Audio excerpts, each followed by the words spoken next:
আমাদের রাশিচক্রে কতগুলো রাশি আছে যেগুলো হলো বন্ধা রাশি। সেই রাশিগুলোর ক্ষেত্রে বিয়ে হতে দেরি হয়, সন্তান হতে দেরি হয়, বা বিয়ে সন্তান হয় না, এরকম ব্যাপার আছে। কোন কোন রাশিগুলো বন্ধা রাশি?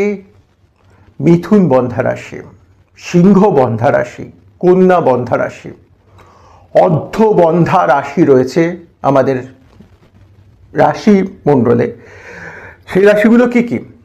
মেষ অর্ধবন্ধা রাশি, ধনু অর্ধবন্ধা রাশি, মকর অর্ধবন্ধা রাশি।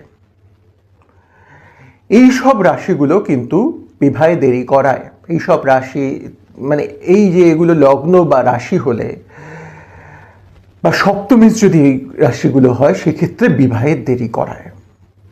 বিবাহ দেরিতে হয়, বিবাহ হয় না, বিয়ের পর সন্তান হতে সমস্যা বা সন্তান দেরিতে হয়, এগুলো হয়ে থাকে।